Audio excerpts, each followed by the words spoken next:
Good morning and welcome to Math TV with Professor V. Here's your integral of the day, and I thought we'd spice things up and do an improper integral. What makes it improper? The fact that one of the limits of integration is infinity. There's a couple different types of improper integrals. This is one of them.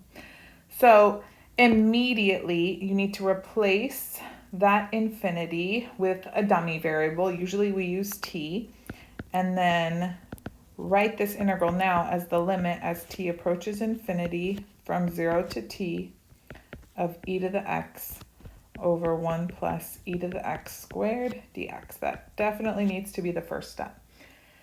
And then now we can start thinking about, all right, how are we going to integrate this guy? I'm going to make a u substitution and let u be 1 plus e to the x. So let's go ahead and do that off to the side. So let u equal 1 plus e to the x.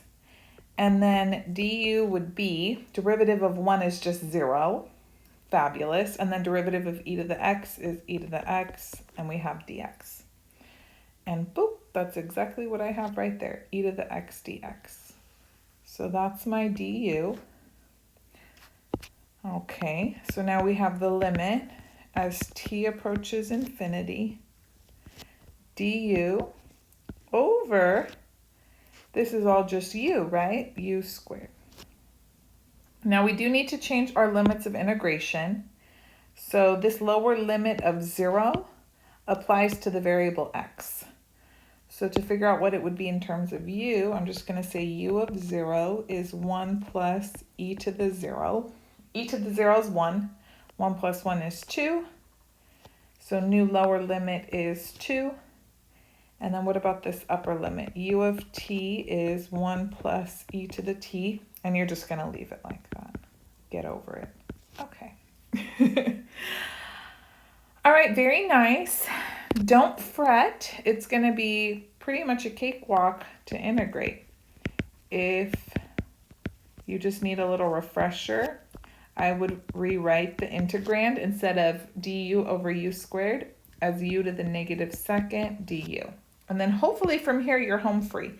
Remember, you're just going to add 1 to the exponent and divide by the new exponent. Yes, you have to keep writing lim at every little step. So add 1, the new exponent is going to be negative 1. And then if I divide by the new exponent, I'm dividing by negative 1. Evaluate that from 2 to 1 plus e to the t. And then, I mean, this negative, we can just pull it out. So we can have here the limit, t goes to infinity, negative, u to the negative first is the same as 1 over u, evaluated from 2 to 1 plus e to the t.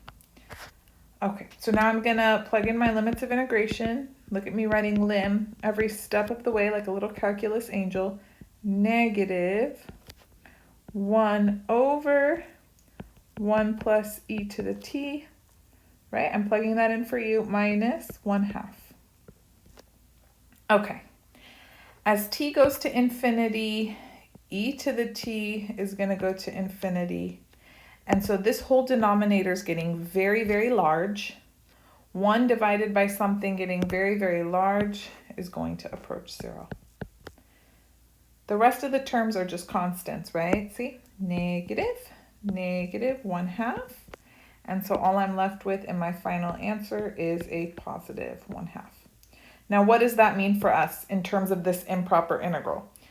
Well, after I took the limit, I got a finite number. The limit exists as a finite number. So we could say that this improper integral is convergent, if they ask you that. It's convergent, and it converges to 1/2. There were no directions on this integral. Usually the textbook would say something like, determine whether the integral is convergent or divergent, evaluate integrals that are convergent. So we did, we got 1/2. What would it look like if it's divergent?